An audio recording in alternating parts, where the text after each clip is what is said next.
सगळ्यांना नमस्कार. अ, विद्यार्थी मित्रांनो, मी दीपक पाटील. आता मी सध्या उपजिल्हाधिकारी आणि इकडे प्रांताधिकारी अंबड, जिल्हा जालना या ठिकाणी सध्या कार्यरत आहे. या ठिकाणी योगायोगाने पुण्यात आलो होतो. तर आपले मित्र बारी सर, आमचे आयरराव सर, आमचे बंधू आणि आपण सर्व या ठिकाणी एक थोडं माहिती पडलं की सरांचं लेक्चर चालू आहे. सरांनी सांगितलं आहे तर आपल्या विद्यार्थ्यांशी हितगुज करावं. ॲक्च्युली एक 17-18 वर्षापूर्वी आम्ही इकडे ह्याच एरियात आम्ही अभ्यास केलेला आहे आणि असंच तुमच्यासाठी इथेच बसलेलो आहे. सायंकाळचा आम्ही लेक्चर अटेंड केलेला आहे.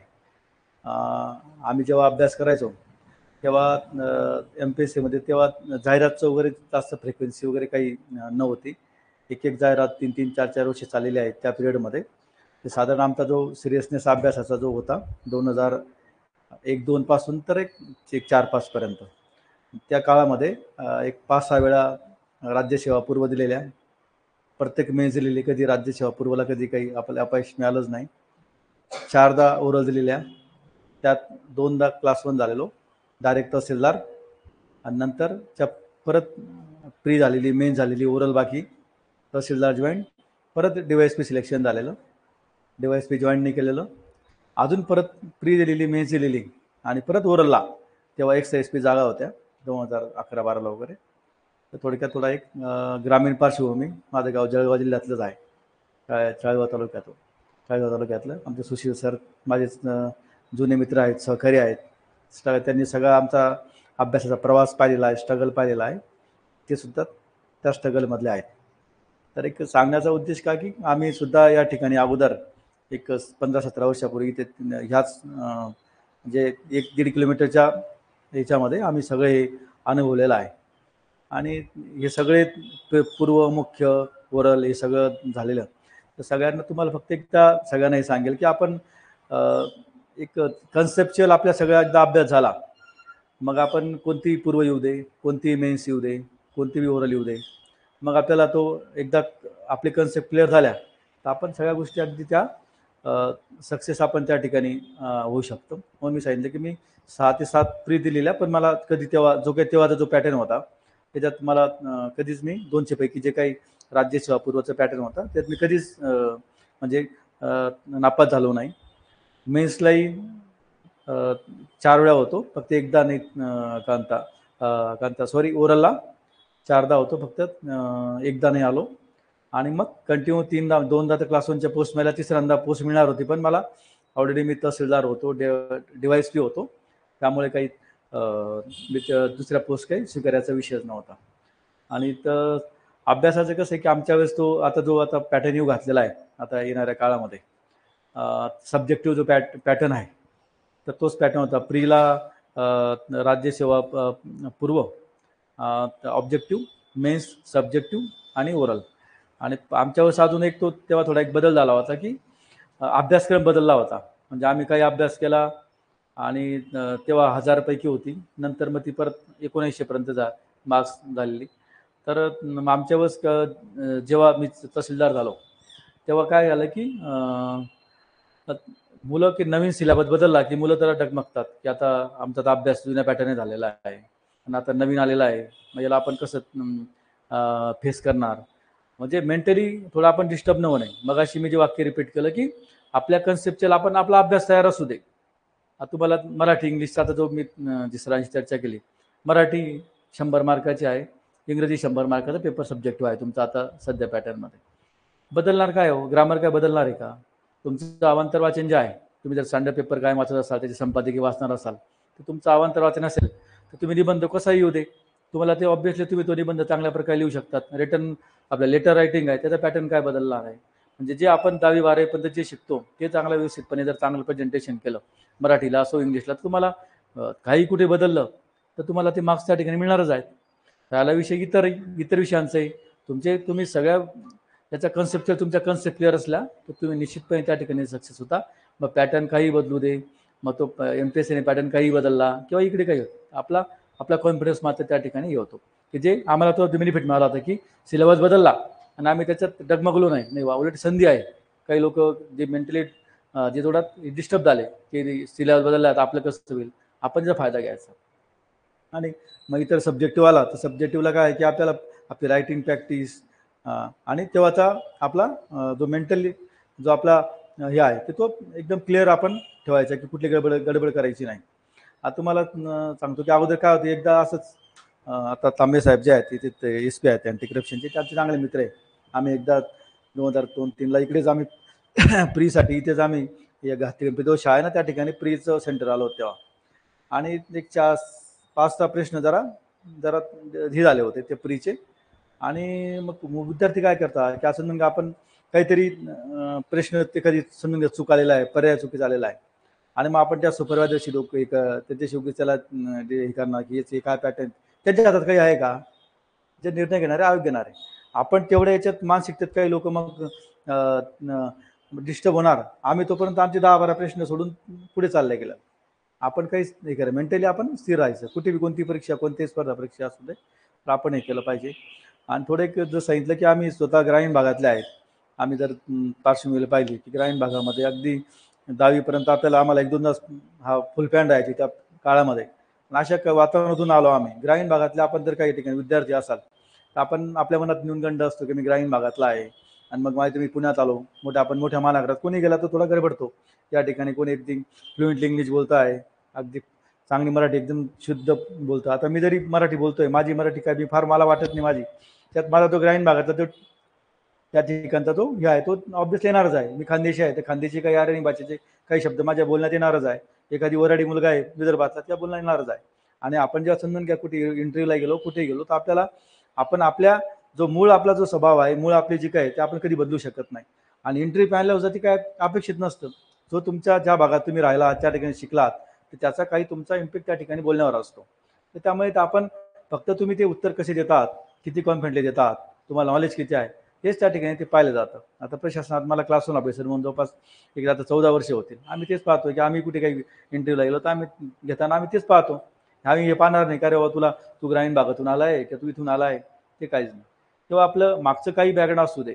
आज आपण काय आहोत आपण कॉन्फिडेंटली किती उत्तर देतो याला फारही महत्त्वाचं असतं त्या अशा गोष्टी आहेत आम्ही म्हणजे सांगायला भरपूर आहे प्रवास बऱ्यापैकी आमचा तेव्हाचा मोठा होता इथे आम्ही शिकलो आहोत इथे आल्यानंतर परत एक की आपण जेव्हा आपण ग्रामीण भागातले काही मुलं इथे आलेले असतात किंवा बाहेरून मोठ्या छोट्या शहरातून मोठ्या शहरात जे येतो तर आपण थोडं आपलं जे मेन टार्गेट आहे ते टार्गेट आपण फोकस केलं पाहिजे नाही तर मग कसं मोठ्या महानगरात आपल्याला आपण जे आल्यानंतर भांबावून जातो की ते कसं आहे काही मग मुलं मुली त्या ठिकाणी वेगळ्या वातावरणात येऊन जातात आपण आपलं टार्गेट त्या ठिकाणी बिलकुल डायव्हर्ट झालं नाही पाहिजे आम्ही स्वतः जेव्हा इथे या ठिकाणी आलो होतो आम्ही कधी कुठले प्रेक्षणीय स्थळ सुद्धा पाहिले नव्हते मी म्हणणार आहे तुम्ही पाहू नका पण आपलं टार्गेट जेव्हा असेल ना तेव्हा तुम्ही सिलेक्शन झाल्यानंतर किंवा परीक्षा संपलेली आहे काही थोडासा वेळ आहे तेव्हा तुम्हाला काय करायचं करा पण आपलं जे डायव्हर्स आहे त्या ठिकाणी तुम्ही ते आईवडिलांची अपेक्षा असते की आपला मुलगा मुलगी पुण्याला आलेला आहे तो शिकतो आहे अभ्यास करतो आहे आणि त्याला मोठ्या जर ज्यांची परिस्थिती साधारण नाही तर कोणी बी आईवडील त्याला पैसे त्याला पाठवतात कष्टाने आणि आपण इकडे हा मुलगा जर तिकडे ड्रायव्हर झाला त्या ठिकाणी ज्या कटले तुम्ही लेक्चरला येतात त्या ठिकाणी टीचर तुमच्या संचालकांनी प्राध्यापक लोकांनी जे काही तुम्हाला सूचना दिल्या त्या आपण जर व्यवस्थितपणे त्या ठिकाणी लक्ष देऊन ऐकलं तर निश्चितपणे आपण त्या ठिकाणी सक्सेस होऊ शकतो आपण आपलं फोकसवर आहे करा आणि यू आर लकी की जो MPSCची जी काय आता जी काही रेग्युलरिटी आहे ती तुम्हाला तुमच्या समोर परीक्षेची तारीख दिसते आम्ही अशा काळातून गेलो आहोत की 4 वर्ष चाललेली आहे म्हणजे प्री आता आली म्हणजे जाहिरात आता आली तिची प्री 8 महिन्यांनी तर वर्षभराने प्री झालेली आहे तिचा निकाल 8 महिन्यांनी लागलेला आहे परत मागून मेन्स झाली तिचा ओरलचा निकाल म्हणजे मेन्सचा ओरल 7-8 महिने तुम्हाला आता एका वर्ष एवढी रेग्युलरिटी आहे एका वर्षात तुम्हाला सगळं दिसतं आहे टाइम टेबल आहे एवढा आहे आणि समोर आपल्याला काही दिसलं तर आपल्याला अजून उत्साह वाढतो की माझ्यासमोर परीक्षा दिसते आणि आपल्यासमोर त्या पोस्ट दिसत आहे तुम्ही तुमच्या टार्गेट ठेवलं पाहिजे मी तर माझ्या कायम रूममध्ये छोट्याच्यात एक लिहायचो त्या ठिकाणी मला जे काही चॉईसच्या 2-3 पोस्ट ते लिहून ठेवल्या असायच्या आणि मी तर सुशील सर 4 पोस्ट लिहिल्या होत्या माझ्या डेप्युटी कलेक्टर DYSP तहसीलदार आणि तेव्हा आपण गाडी म्हटलं मग डेप्युटी शिव असे 4 माझ्या याच्यावर बंधूही सोबत आहेत मी अशा लिहिल्या होत्या आणि आय एम मला सांगायला आनंद होतो की अभिमान वाटतो की त्याचे 2 पोस्ट मी मिळू शकलो तो एक कॉन्फिडन्स होता की नाही आपण करू शकतो आणि मग मात्र नुसतं तो लिहून ठेवलं ना आपण काहीच केलं नाही तर त्यालाही अर्थ नाही त्याच्या दृष्टीने आपलं लक्ष त्याच्यावर असलं पाहिजे आपल्या तर आपण अशा प्रकारे त्या ठिकाणी शकता तुम्हाला वाटलं मला थोडं अजून मी बोलण्यापेक्षा अजून तुम्ही काही लोक बोललात काही विचारलं त्याचे मला आनंद वाटतो उत्तर जेवढं मला शक्य आहे तेवढं मी तुम्हाला ते देईल तुम्हाला काही जर चर्चा करायची असेल आता थोडा अनुभव आहे बऱ्यापैकी फक्त काय टेक्निकल ज्या गोष्टी आहेत ते मी तुम्हाला क्लिअर करू शकतो, कारण ते आता मी MPSCच्या आता फ्लोमध्ये नाही आहे आता. फक्त तो जनरल जे असेल तुम्ही मला काही विचारा ते सांगा आपल्याला.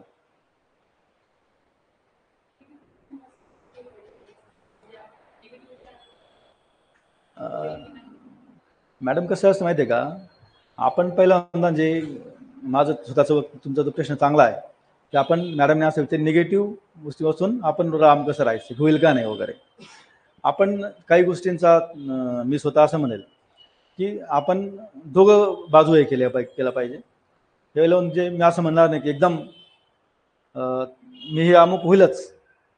आपले प्रामाणिक प्रयत्न असू द्यायचे.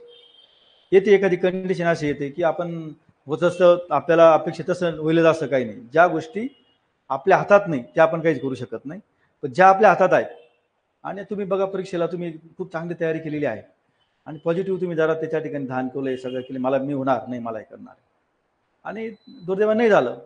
आपलं स्वतःचं मन सांगतं नाही नाही आय एम कॉन्फिडेंट, मी अभ्यास केलेला आहे, बघा तुम्ही.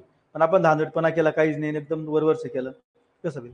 तो निगेटिव्हपणा आपला कुठे येतो, जेव्हा आपण काही होत नाही अभ्यास केला नाही, मग आपण ज्या गोष्टी आपल्या ऐकायच्या बाहेर आहे त्याच्याबद्दल सिस्टीमला दोष देणार किंवा हे असंच होतं, मग त्या ठिकाणी बाहेर डिस्टर्बच होता, हे निगेटिव्हनेस आलं.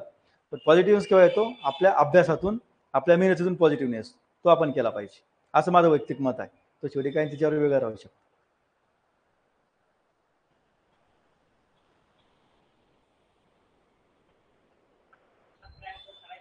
हां,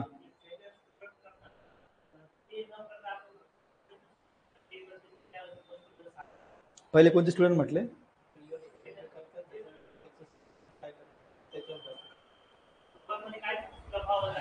आपल्या दोन गोष्टी आहे बघा. सक्सेसवाल्याकडून त्याने चांगलं काय केलं, तो कसा झाला, तो आपण त्याच्याकडून घेऊ शकतो. आणि जो फेल झाला पण त्याने काही चुका केलेल्या आहेत. हो टट्ट. आता हे बघा माहिती आहे का, काही गोष्टी आता आपण जसं आता म्हटलं जातं मागे की जपानमध्ये आपण मी पुस्तकात जे वाचलं की की जर एखादी प्रोजेक्ट जर हे झाला तर त्या प्रोजेक्ट करताना काय चुका झाल्या आणि काय आपण करायला पाहिजे होतं, त्याच्यात त्यांनी तो त्याच्यावर एक हे जर्नल हे प्रसिद्ध करतात. तसं मग आपण म्हटलं तुम्हाला की जो त्याने ज्या चुका त्याला आपण टाळल्या, कशा टाळायच्या तुम्हाला हे म्हणायचं. आता आता अभ्यास करताना मी तुम्हाला हे सांगेल की काही लोकांची जी ही असते स्टाईल, ती प्रत्येकाची स्टाईल वेगळी असते आणि मी स्वतः मला जेवढं ओळखतो तेवढा हे ओळखणार नाही. आपले स्वतःचे बलस्थाने आणि उणीव स्थाने काय आहेत, माझे पॉझिटिव्हनेस काय आहेत आणि माझे निगेटिव्हनेस काय, हे मला सगळं मला माहीत आहे, बरोबर आहे. मग आपण त्याच्यावर आपण स्वतःचं हे करणं, नंतर दुसऱ्याकडे माहीत करणं, हे आपण या ठिकाणी करणं. आणि प्रशासनात मजा येते. आपण वाटतं ना की की अजून जे आपण ग्रामीण भागातून आलो तर आपल्याला जे काही आपण म्हणतो ना की या अर्थाने की आपल्याला कोणत्या पोस्ट म्हणतो, लोकांना जरा एक्झिक्युटिव्ह पोस्टिंग ज्या असतं ना, आपण गावाकडे आपल्याला अंबरदेवाची जरा हे असते की आपण जर ग्रामीण भागात आता तहसीलदार, डेप्युटी कलेक्टर, DYSP, ज्या ज्या पोस्ट पब्लिक कॉन्टॅक्ट जास्त असतात त्या ठिकाणी आपल्या त्या पोस्ट जर आपल्याला चांगलं मिळत मिळतात आणि मग ते आपण एन्जॉय करू शकतो की त्या ठिकाणी खरोखर आपल्याला आपण 24 तास त्या ठिकाणी कोणाची आपण त्या ठिकाणी कामाला उपयोग घेऊ शकतो, की जेणेकरून तहसीलदार जर असेल तर आपल्याकडे आपण असे जे जिल्ह्याला ते कलेक्टर असतात, जे जिल्हाधिकारी साहेब तिकडे करतात ते आपण हे करतात.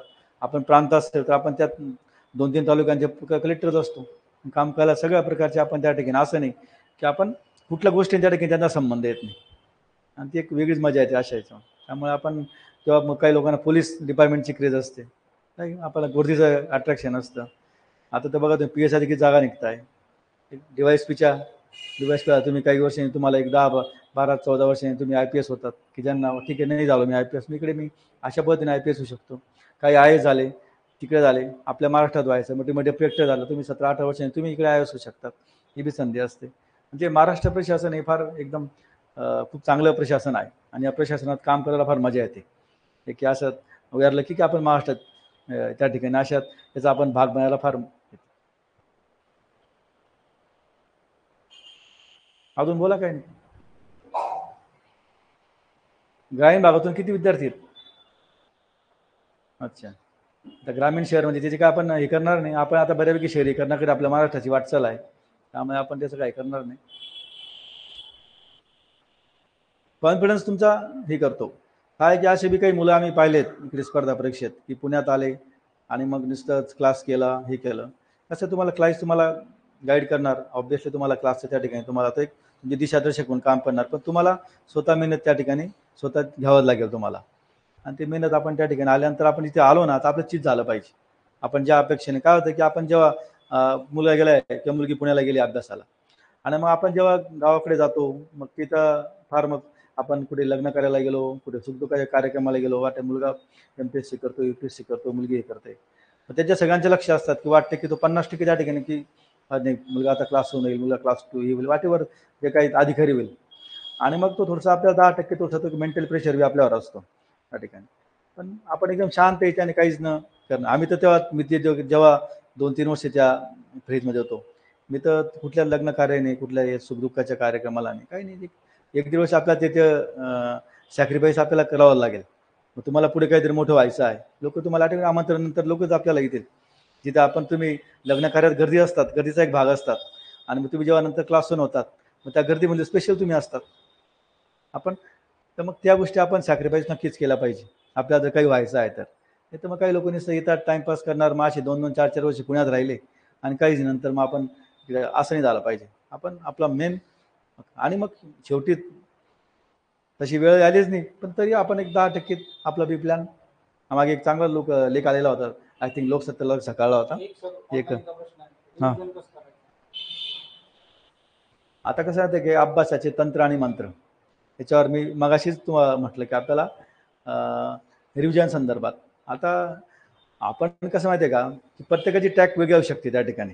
आपल्याला जर की त्याच्यातले जे तज्ज्ञ असेल या विषयातले, ते तुम्हाला त्या ठिकाणी वेगळं सांगा की रिव्हिजन कसं आहे. आपण अभ्यासाची आपलं एकदा एक टॅग आली की मला हे घ्या आहे, कारण तर आपण मी तरी स्वतः माझी जी पद्धत अशी होती की आपण स्वतःच्या शॉर्ट नोट्स, आता मी वाचतो आहे तर मी माझे पुस्तकाशी रंगलेले राहायचे नेहमी, की बाजूला काहीतरी मी समाजमध्ये लिहिलेलं आहे.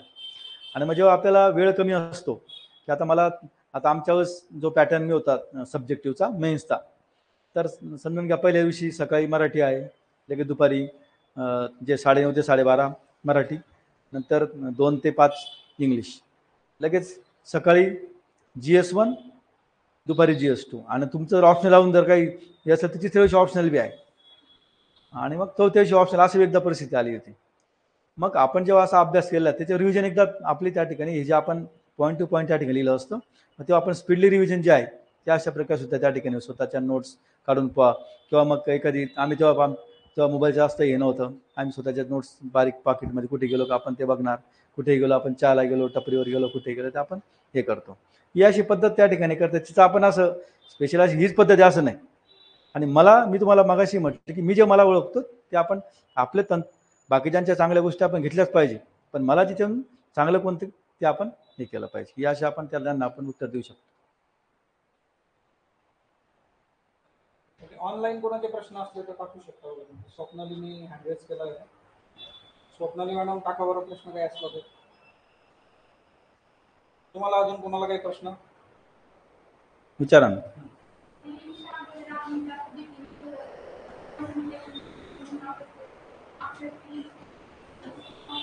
आवाज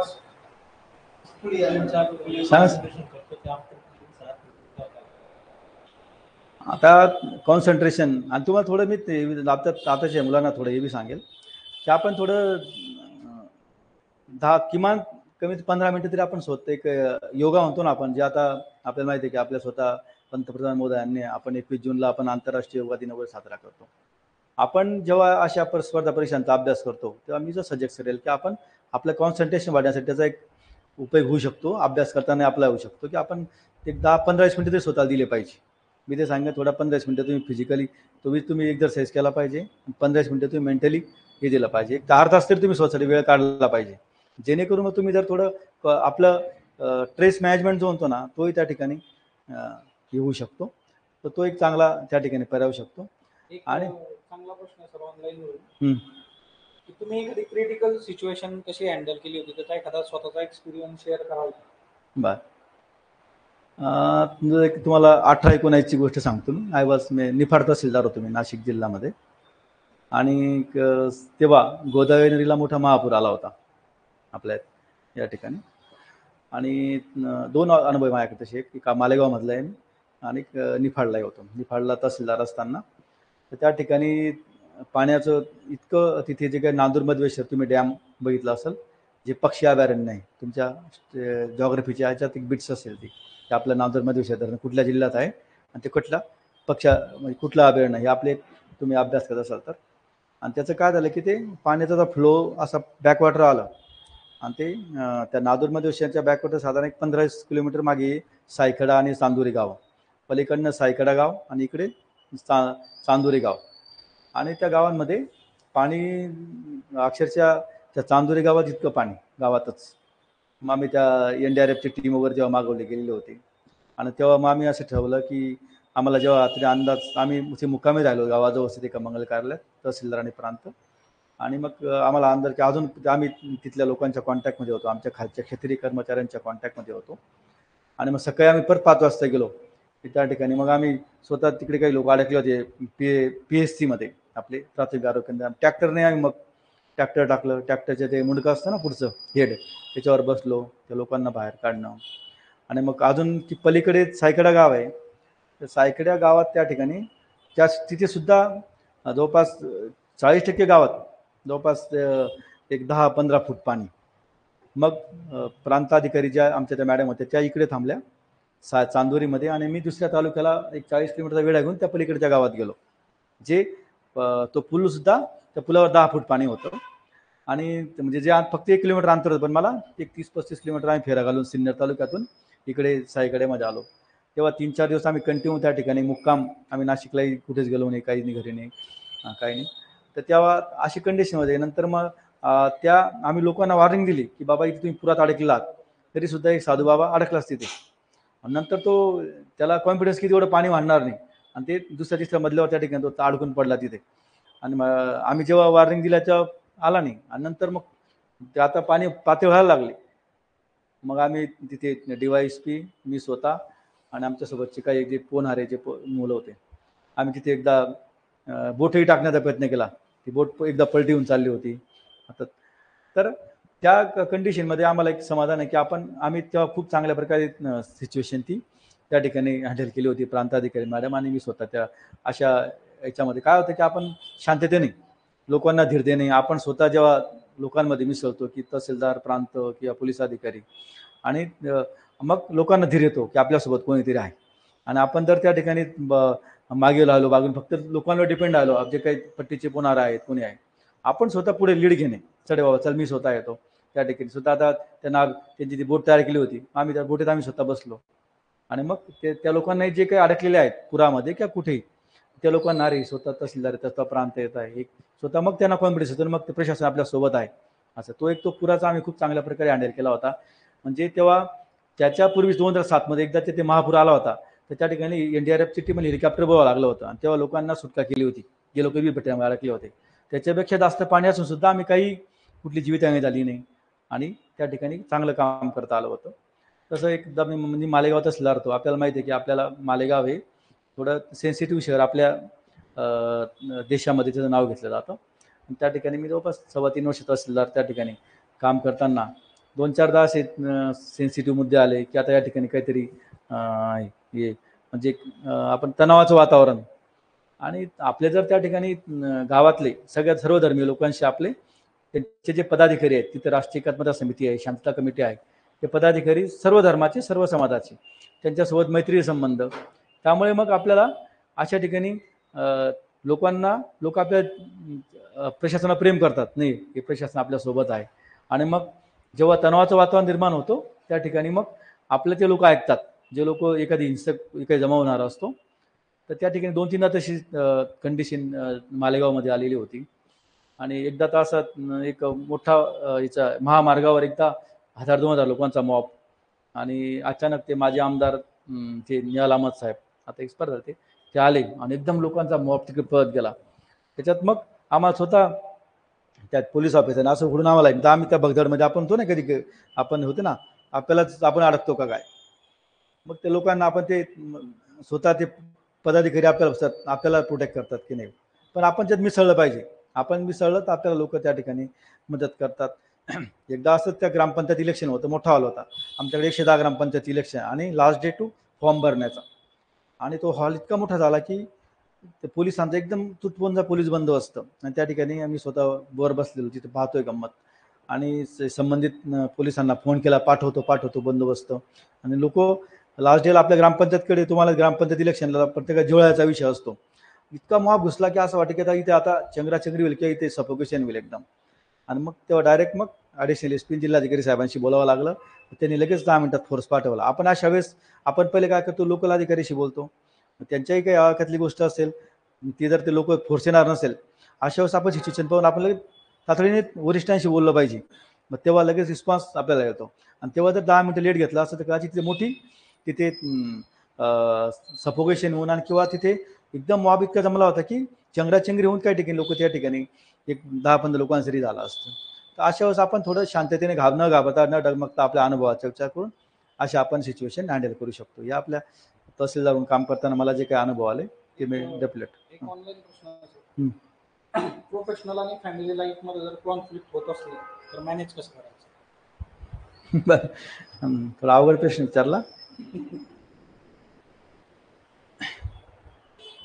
आता कसं माहिती आहे का, प्रोफेशनल करिअर आणि फॅमिली ह्याचा तर समन्वयाशी काही कुठल्या गोष्टीचं काही त्या ठिकाणी आपण ऑब्व्हियसली आपलं करिअरसुद्धा प्रोफेशनसुद्धा महत्त्वाचा असतो. आणि त्याची आपण समजा एकाच नाण्याच्या दोन बाजू आहेत, बरोबर आहे का, एकाच नाण्याच्या दोन बाजू आहेत. तर तुम्हाला ते दोघं मेंटेन तुम्हाला ठेवावं लागेल. काही ठिकाणी वाटतं की फॅमिली लाईफमध्ये त्यांची फॅमिलीची अपेक्षा असते आणि इकडे प्रोफेशन म्हणतो नाही आपल्यालाही काय. मग तुम्ही जसं आपण तुम्ही अभ्यास करता आणि एकाच नाण्याच्या दोन बाजू आहेत, तसं लोकप्रतिनिधी व प्रशासन एकाच नाण्याच्या बाजू आपण असं करतो. तसं जे आहे मी त्याला एक सांग की एकाच नाण्याच्या दोन बाजू आहेत, त्या दोघं बॅलन्स आता कसं करतात त्यांनी त्या ठिकाणी हे केलं आहे की आपल्याला तो बॅलन्स ठेवूनच करावा लागेल. बॅलन्स ठेवूनच तुम्हाला ते त्याची गल्लत करता येणार नाही. कारण एक तुम्ही इकडे गेलात तर त्याचा तो तुम्ही एकाच गोष्टीकडे झुकलात तर तुमचं फॅमिली डिस्टर्ब होणार आणि तुम्ही इकडेच केलात तर मात्र तुमचं त्या ठिकाणी करिअर सेव्ह होणार. बॅलन्स ठेवूनच तुम्हाला हे करावं लागेल.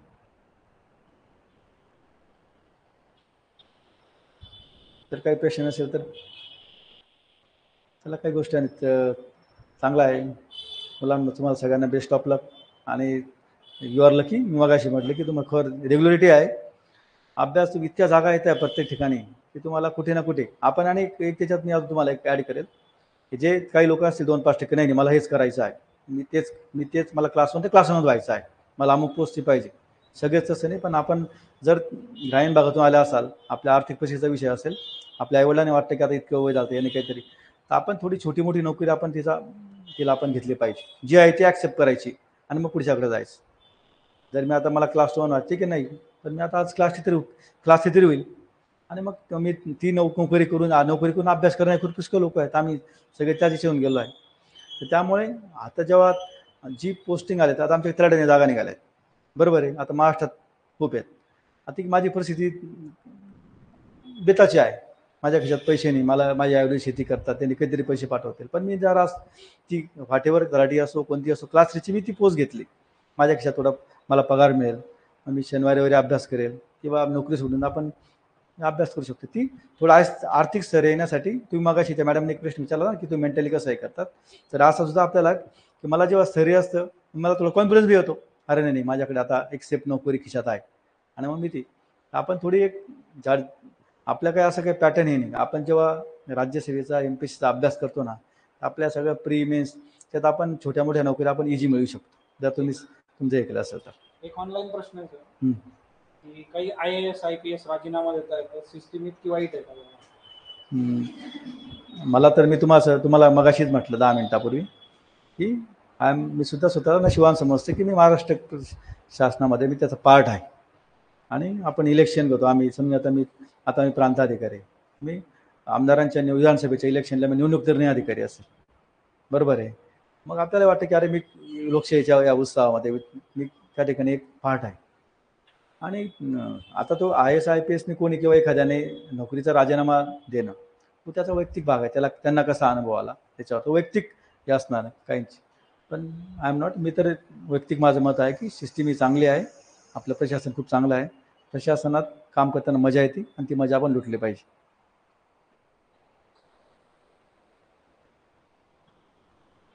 चलो धन्यवाद. यस.